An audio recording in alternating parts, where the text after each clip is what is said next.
আমার 5 দশকের বুদ্ধিবেশ্যারা, আমার সাংবাদিক আর শিক্ষকরা, ফেসবুকে যারা বিভিন্ন সময় সুশীলতা দেখান, তারা যেভাবে বয়ানের রাজনীতি করছেন, দিল্লির আধিপত্যবাদকে সফট পাওয়ার আকারে আমার সামনে হাজির করছেন, এইটা হচ্ছে অশনি সংকেত। 40,000 মানুষকে এই আওয়ামী মুজিববাদীরা হত্যা করেছে।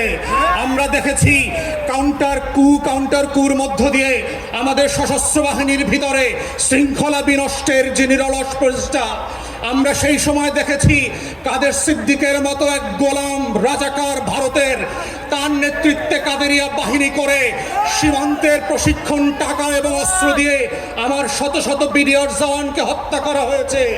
আমরা 75 পরবর্তী বাস্তবতায় দেখেছি কিভাবে বাংলাদেশে রাজনৈতিক অনৈক্য তৈরি করা হয়েছে। এই প্রসেসের মধ্য দিয়ে এই পৃথিবীতে প্রত্যেকটা আজাদির লড়াইকে কিভাবে খেয়ে দেওয়া হয়।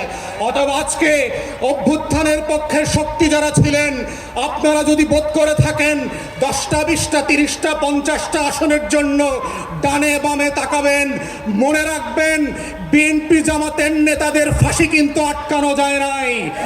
আপনাদের বিভক্তি কিন্তু পুরো জাতিকে সর্বগ্রাসী ছোঁয়ার মধ্যে ফেলে দেবে এবং সেই ছবল থেকে কেউ বাঁচতে পারবেন না।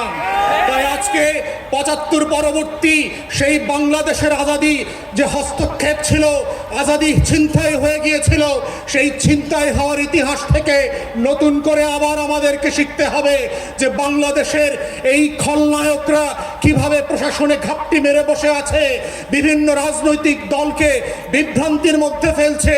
গণ অভ্যুত্থানের এক দলকে আর এক দলের বিরুদ্ধে বট বাহিনীর মিথ্যা পোস্টের মধ্য দিয়ে লেলিয়ে দেওয়া হচ্ছে, সম্পর্ক হানি করে বাংলাদেশকে রাষ্ট্র আকারে দুর্বল করা এবং এইখানে নির্বাচনকে ভণ্ডুল করবার যে আয়োজন চলছে এবং এর পিছনে যে বয়ানের রাজনীতি আছে।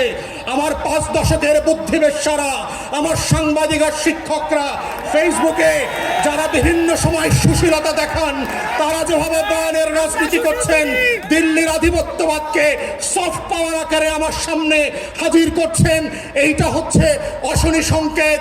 এবং গণ অভ্যুত্থানের তরুণদেরকে মাথায় রাখতে হবে যে এই অভ্যুত্থানটা কিভাবে আগেও আজাদির লড়াইটাকে নাই করে দেওয়া হয়েছিল, কোন কোন উপকরণ দিয়ে করা হয়েছিল, কোন কোন প্রতিষ্ঠানকে দিয়ে করা হয়েছিল, রাজনৈতিক দলগুলোর ভুল সিদ্ধান্তগুলোকে কিভাবে আবার মঞ্চস্থ করবার চেষ্টা করা হচ্ছে, এটা বোঝার মধ্যেই হচ্ছে জুলাইকে ধরে রাখার একমাত্র সত্য।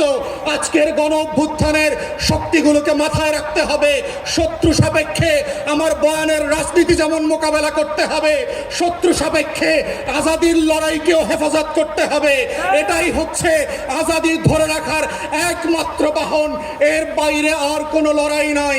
এবং সেই লড়াইতে আমরা চাই নতুন করে আবার ইনকিলাব জিন্দাবাদ হয়ে ভারতবর্ষের আনাচে কানাচে থেকে, হর্ষদ মোহানির ভয়েস থেকে, আজকে যেভাবে হাদির কণ্ঠকে দিয়ে সারা বাংলাদেশ আত্মস্থ করেছিল, সেই ইনকিলাব আবার আবাবিলের মতো আসমান থেকে ফিরে আসবে। ইনকিলাব ইনকিলাব ইনকিলাব ইনকিলাব ইনকিলাব ইনকিলাব।